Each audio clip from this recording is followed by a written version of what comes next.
Nothing but mad respect to John F. Trent over at Bounding on the Comics. I love his reporting, and as a matter of fact, it gives me guffaws and reason to curse like a sailor based upon what people are saying in those articles on a regular basis. Today was one of those days. I haven't had a horse in this whole Zack Snyder Justice League super recut that's coming out, except that I've found myself aligning with people who have pushed for this because they're against the kind of morons and dickheads that are running entertainment right now. So what do you say? Let's play a game of whack-a-shill. Once again, this is from Bounding into Comics. The name of the article is Critical Scores Revealed for Zack Snyder's Justice League.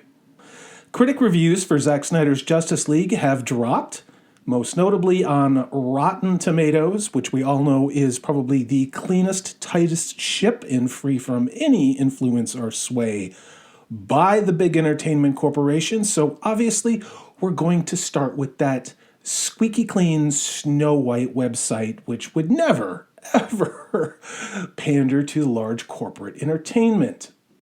With 71 fresh reviews and 24, air quotes, rotten reviews, which average out to 6.7 out of 10.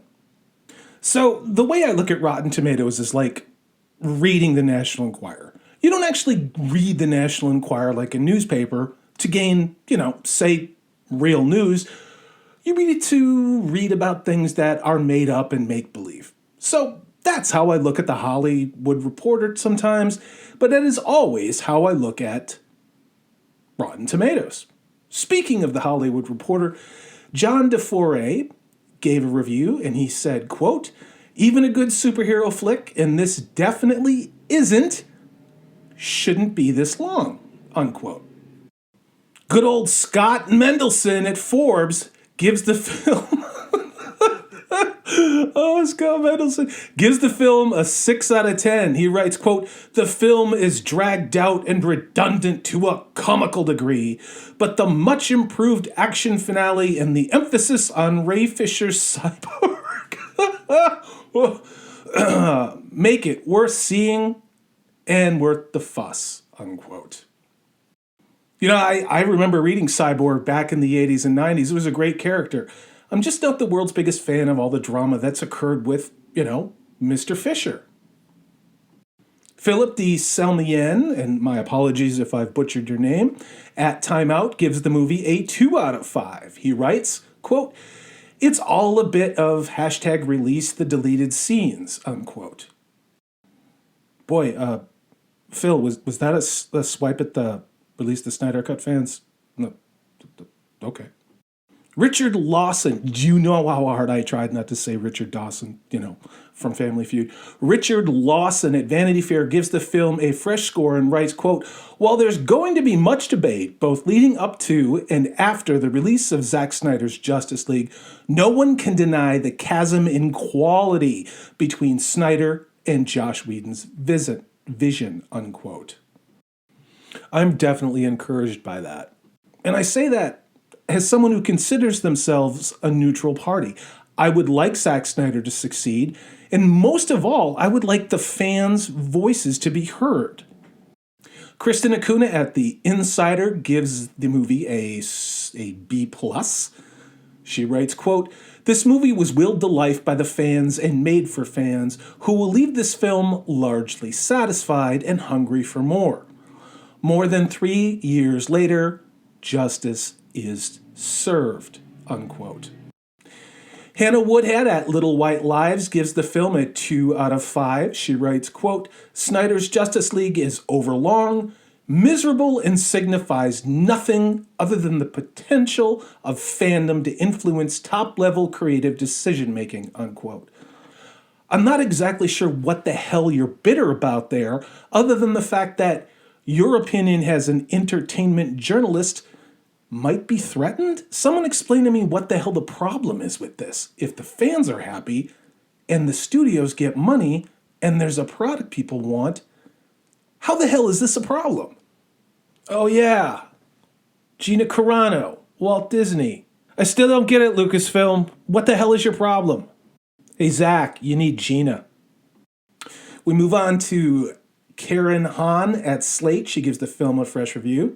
She writes, Snyder's Justice League is more in a way that most films wouldn't dare. And after a year of no theaters at all, to see more movies that commit so completely to a vision that it's impossible not to be swept away, unquote. See, I'm not jumping on the Snyder train or bandwagon. What I am is appreciating that here's an individual who had a vision through a series of unfortunate, really tragic events, and then I would say less than above board actions by the studios, ended up taking that vision away and crafting it into something else that was the equivalent of a generic box of macaroni and cheese. Snyder and what he's doing and what I've seen, and my God, the infectious enthusiasm of the Snyder Cut fans, I gotta tell you, I'm hyped, but I'm still cautiously optimistic, man. Then we've got Darren Frenish, and again, if I butchered your name, deal with it. At the Entertainment Weekly, he gives the film a C- and writes, quote, "This cut is no worse than the theatrical edition, but it sure is longer," unquote. Joshua Rivera at Polygon gives the film a rotten score. I'm freaking shocked, are you? He writes, Zack Snyder's Justice League is remarkably uninterested in people. Remember, this is Polygon. Its heroes are gods with no believers, walking nuclear weapons that have deigned to prevent Earth from destruction, unquote. What the hell does that even mean? You do realize it's a superhero movie, right? With Batman in it and Superman, you know, comic book superheroes. Was there just not enough talking about feelings in hallways and coffee shops? Was that it, Polygon? Do you think any of them over there have any idea how big of a losers they really are? All right, let's get back to it. Over at Metacritic, the film has a Metascore of 52 from 31 reviewers. That includes 9 positive reviews, 17 mixed reviews, and 5 negative reviews. So I'm going to wrap this up with Owen Gleiberman at Variety, who gives the film a score of 90 and writes, "The new movie, and make no mistake, it really is a new movie, is more than a vindication of Snyder's original vision. It's a grand, nimble, and immersive entertainment, a team of heroes' origin story that at heart is classically conventional, yet it's now told with such an intoxicating childlike sincerity and ominous fairy tale wonder that it takes you back to what comic books at their best have always sought to do, make you feel like you're seeing God's play on earth," unquote. Oh my God. Was that so hard? Somebody actually said what it is that we've all been hoping for. That a comic book movie based upon classic characters that includes Superman, Batman, Aquaman, Wonder Woman, that it actually performs like a comic book. But agenda, what about my agenda? So that was my best Polygon impersonation, in case you couldn't tell. Well, I know what I'm doing when the Snyder Cut premieres, I'll tell you that. What do you think? Tell me in the comments below.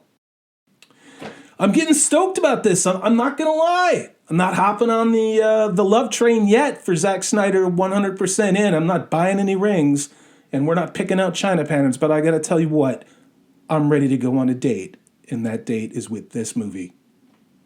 My name is Corey B., and this is Salty Salish C.